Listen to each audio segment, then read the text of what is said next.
করতে হবে? বালি বেশি থাকলে তো বেশি গাঁথতে পারবা। যে আমি বালি শেষ হয়ে যাবে না 3ডে বাজলে কর্নিক ফেলাইতে ছুট্টি ছুট্টি দৌড়বা। ও ভাই, নিয়ম একটা কথা আছে না, আন্দাজে বালি ফেলাই পরে যে বালির গাদা নষ্ট হবে। শোন, আগে আমি হেল্পারই করেছি, তারপর মিস্ত্রি হয়েছি, তারপরে কন্ট্রাক্টারই ধরেছি। তোর নিয়ম অনিয়ম আমার শিখবি না, তোর তো সাইডে আইনে আমি খুব বিবাদে আছি। আচ্ছা যা হয়েছে ভাই, মাথা ঠান্ডা করেন না, বালিটা ফিরে আসি। যা যা যা তাড়াতাড়ি যা, কাজে ফাঁকে দিস নে।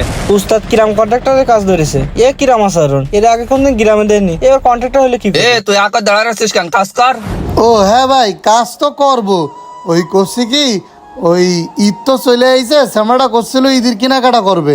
আমরা তো সবসময় আজিরাই কাজ করি, দৈনিকে টাকা দিতে হয়। তা ওই হিসেব নিকেশ করেন দিন কয়টা টাকা হচ্ছে।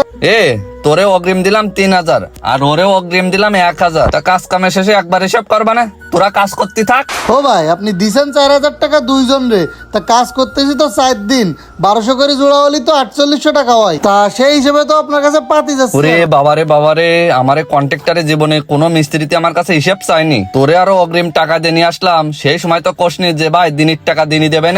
আপনি অগ্রিম কি জন্য দিলেন একটু মনে করেন দিন। আমরা করছিলাম অন্য সাইডে কাজ, আপনার ইমার্জেন্সি কাজ বেঁধে গেছে, সরকারি কাজ, তাই আমাকে অগ্রিম টাকা দিয়ে আনিলেন। হ্যাঁ, সেই সময় ফাঁসি গেলাম। আমি একটা সরকারি কাজ ধরিলাম, লোকজনও পাচ্ছিলাম না, এই জন্যই তো তোরে নিয়ে আসিলাম।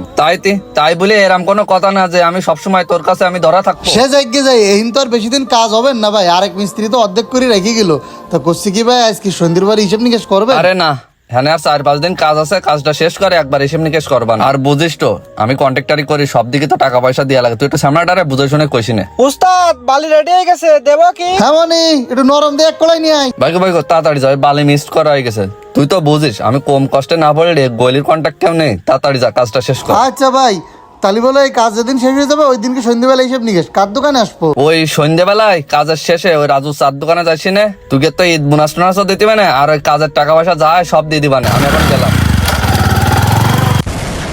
ও ভাই, আজকে তো চাঁদ রাত, তা কন্ট্রাক্টর কি টাকা পয়সা দিয়েছে? আরে না, টাকা পয়সা তো দিলে না, তা একটু ফোন দিতে, একটু ফোনটা দেয়। ও ফোন এই যে বাড়ি চার্জার লাইট করলাম, চার্জার দিয়ে আনিছি।